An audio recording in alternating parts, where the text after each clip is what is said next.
پیلے رنگ کے کپڑے آقا علیہ السلام نے پہنے ہیں، یا ان کا کوئی مخصوص کھانا کھانا یا چلنا پھرنا یا بیٹھنے کا کوئی انداز ہے جو سنن عادیہ میں سے آتا ہے، تو وہ اس کو جو سنن عادیہ میں سے آ جائے تو وہ سنت غیر موقتہ سنت بنتی ہے، اس کو آپ جو فرض یا واجب کے درجے میں نہیں لیتے، چونکہ آقا علیہ السلام کا اس کے ساتھ طلب کوئی نہیں فرمائی ہوتی، خالی اس پر عمل کیا ہوتا ہے، تو وہ سنت تو بنتی ہے مگر سنت غیر موقتہ سنت بنتی ہے۔ غیر موقتہ سنت پر آپ عمل کریں تو ثواب ہوتا ہے، نہ کریں تو آپ گناہ گار نہیں ہوتے، اور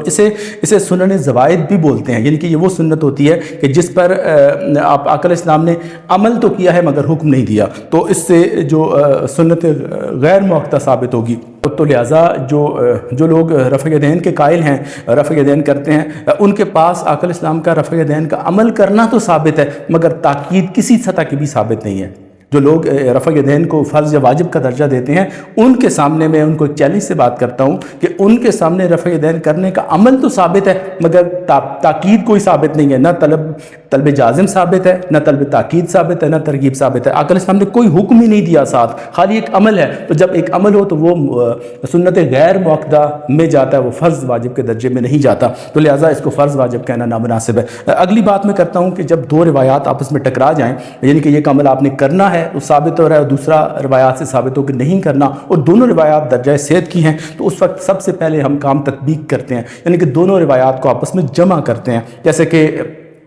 پانی بیٹھ کے پئیں، کھڑے ہو کر پئیں، دونوں روایات آ گئیں تو پھر ہم حکم یہ دیتے ہیں کہ بیٹھ کر بھی پی سکتے ہیں اور کھڑے ہو کر بھی پی سکتے ہیں۔ تو اس کے بعد ناسخ اور منسوخ کا عمل ہوتا ہے، یعنی کہ اگر اس میں زمانے کا فرق دیکھا جاتا ہے کہ پہلے ایک عمل چل رہا ہو اور دوسرا حکم آ جائے تو وہ پہلے حکم کو منسوخ کر دیتا ہے۔ تو اگر ہمیں زمانے کا فرق پتہ چل جائے تو کہ یعنی کہ پہلے یہ حکم چل رہا تھا دوسرا بعد میں آیا، تو ہم اس کو ناسخ اور منسوخ کے اصول پر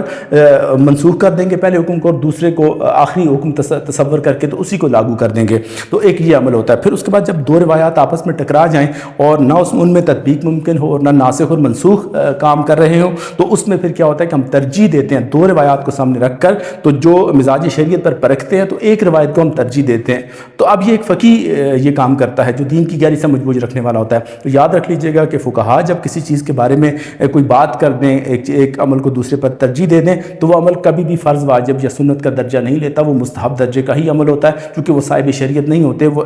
وہ دین کے عالم ہوتے ہیں، دین کو سمجھنے والے ہوتے ہیں، تو وہ اپنی سمجھ کے مطابق ترجیح دیتے ہیں۔ ہو سکتا ہے کہ دوسرا فقیہ دوسری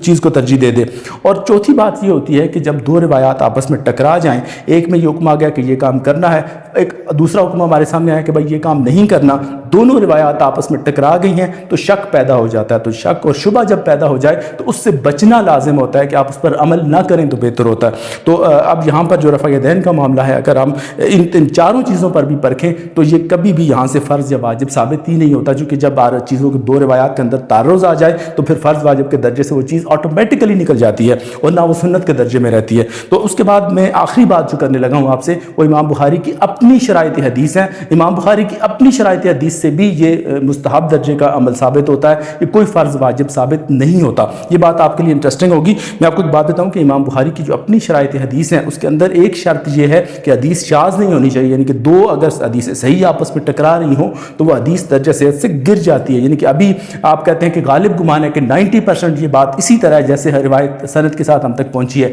اتنے میں ایک اور دوسری سند سے روایت پہنچتی ہے، وہ بھی ثقہ لوگوں کی روایت ہے، سچے لوگوں کی ہے، وہ بھی 90% کے درجے پر تھی۔ تو دونوں روایات اوپر کے درجے پر تھیں، درجہ صحت پر تھیں۔ جیسے ہی ان دونوں کا مضمون آپس میں ٹکرایا تو وہ وہاں سے نیچے گر کے تو شک کے درجے میں چلی جاتی ہیں۔ شک کا درجہ 50% کا ہوتا ہے۔ تو جب کوئی روایت شک کے درجے میں آ جائے تو وہ روایت حدیث صحیح کے درجے سے گر جاتی ہے، وہ ضعیف روایت بن جاتی ہے۔ اب جب یہ حدیث یہ روایت ضعیف ہو گئی، چونکہ بہت ساری ترک رفع یدین کی روایات بھی آ گئی ہیں جو اس کو کاؤنٹر کرتی ہیں، تو اب یہ شک کے درجے میں ہے یا ضعیف درجے کی روایت بن گئی، تو اب ضعیف درجے کی جو روایت ہوتی ہے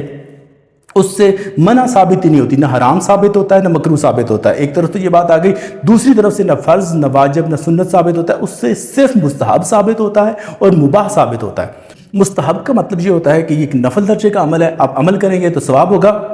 نہ کریں گے تو گناہ کوئی نہیں ہے۔ اور دوسرا مباح کا مطلب ہوتا ہے کہ صرف اجازت ثابت ہوتی ہے، نہ کوئی ثواب ہے نہ گناہ ہے نہ نیکی ہے نہ گناہ، کچھ بھی نہیں ہے، بس آپ کی اجازت ثابت ہوتی ہے۔ تو یہ جو جتنا کچھ میں نے آپ کے سامنے بیان کیا ہے اس سے صرف یہی ثابت ہوتا ہے کہ جو